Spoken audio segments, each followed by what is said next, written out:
जैसे भारत एक आधुनिक राज्य है, जैसे 1947 में हम आज़ाद हुए, 1950 में हमारा संविधान लागू हुआ। हमने घोषित रूप से कहा कि हम एक लोकतांत्रिक देश हैं, और लोकतंत्र में भी हम रिपब्लिक हैं, जो इंग्लैंड आज तक नहीं हो पाया है, क्योंकि हमारा राष्ट्र का प्रमुख भी इलेक्टेड होता है, न कि जन्म से बनता है। हम हैं रिपब्लिक, हमें गर्व है इस बात का। हमने ये भी कहा कि हम मूल अधिकार लिख के देंगे, जो अमेरिका जैसे कुछ देशों को छोड़कर आज तक कोई लिख के नहीं दे पाया है, पर हमने एक एक व्यक्ति को मूल अधिकार लिख के दिए। हमने ये भी कहा कि हमारा देश सभी धर्मों का सम्मान करेगा, सेकुलर होगा, धर्मनिरपेक्ष होगा, सर्वधर्म समभाव के सिद्धांत पर चलेगा। हमने डीपीएसपीज में ये भी लिखा कि हमारा देश समाजवाद के रास्ते पर चलेगा, और हम वेलफेयर स्टेट के रास्ते पर बढ़ेंगे, कल्याणकारी राज्य के रास्ते पर बढ़ेंगे। ब्रिटिश शासन के दौरान ब्यूरोक्रेसी का सेटअप हमारे देश में बनने लगा था।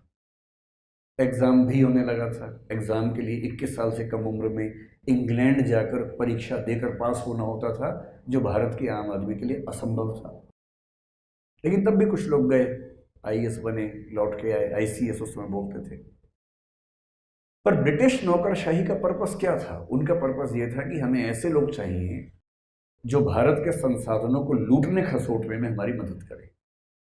यहाँ के संसाधन लूटें, इंग्लैंड लेके जाएं, और उसके लिए जो सबसे योग्य लोग हैं वो यहाँ के कलेक्टर बनेंगे, आईसीएस बनेंगे। वो लाट साहब थे, वो सिविल सेवक नहीं थे, वो समाज सेवक नहीं थे। और लाट साहब होने का मतलब है कि मैं समाज से ऊपर हूँ, मैं एक अफसर हूँ, और तुम क्या मेरे सामने, तुम तो बहुत छोटे हो। उनका उद्देश्य एक्सप्लॉइट करना था, समाज को परेशान करना था, समाज से संसाधन छीनना था। और इसलिए जब आप देखेंगे कि प्राचीन राजतंत्रों में या ब्रिटिश शासन के दौरान जब ब्यूरोक्रेसी के दृष्टांत मिलते हैं, उदाहरण मिलते हैं, तो उससे हमें घबराहट होती है।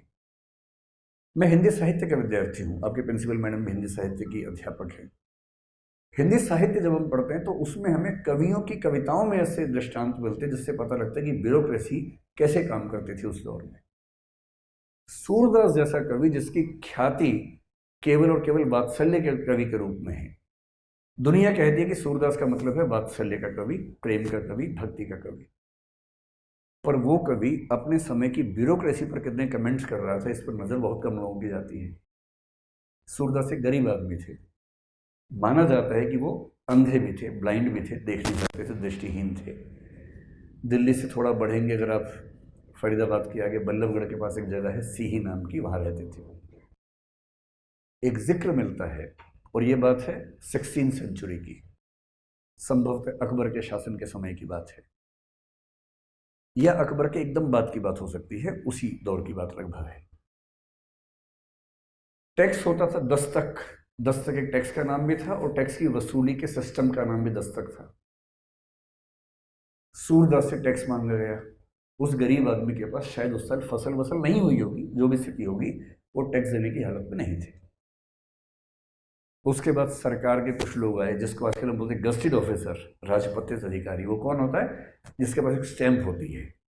पहले वो स्टैंप कहाँ होती थी? उंगली में होती थी, मुद्रा के रूप में होती थी। तो राजमुद्रित जो अधिकारी था, यानी कि जिसके हाथ में राजमुद्रा है, स्टेट की सील जिसकी अंगूठी में है, वो।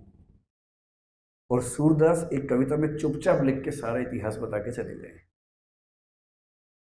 वो कह रहे हैं कि मोहरिल, मोहरिल का मतलब मोहर वाला आदमी, जिसके हाथ में मोहर है। मोहरिल 5 साथ कर दीने, तिनकी बड़ी विपरीती। 5 मोहरिल आए हैं, बहुत विपरीत व्यवहार कर रहे हैं। जिम्मे उनके मांगे मोतें, उनके जिम्मे है, उनकी जिम्मेदारी है कि मुझसे मांगे। यह तो बड़ी अनीति। 5 25 साथ अगवानी, 25 लोग और साथ में आए हैं। सब मेरी काज बिगाड़े, सब ने मेरा काम बिगाड़ दिया, मेरे घर का सामान बाहर फेंक दिया। सूरदास की यह बीनती, दस्तक कीजिए माफ। सूरदास विनती कर रहे हैं राजा से कि दस्तक माफ कर दीजिए। ऐसी ब्यूरोक्रेसी होती है उस शासन में जहां पर शासन का उद्देश्य जनता का कल्याण नहीं होता, बल्कि जनता से लूटना होता है, खसोटना होता है। और तब हमें लगता है कि राज्य को कल्याणकारी होना चाहिए, वंचित वर्गों के पक्ष में होना चाहिए, और वैसा ही ब्यूरोक्रेसी को भी होना चाहिए। इसलिए जब हम आज़ाद हुए तो हमने संविधान लिखते हुए तय किया कि हम एक वेलफेयर स्टेट बनेंगे। वेलफेयर स्टेट का कंसेप्ट कहते हैं कि जे.एस. मिल के विचारों से आना शुरू हुआ।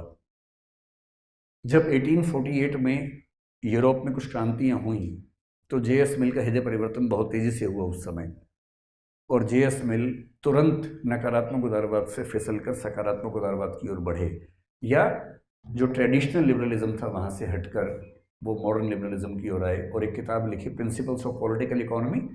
उसका सेकंड एडिशन, जिसमें पहली बार वो पूंजीवाद के रास्ते से हटकर बात करने लगे कि आम आदमी के हित में राज्य को काम करना चाहिए।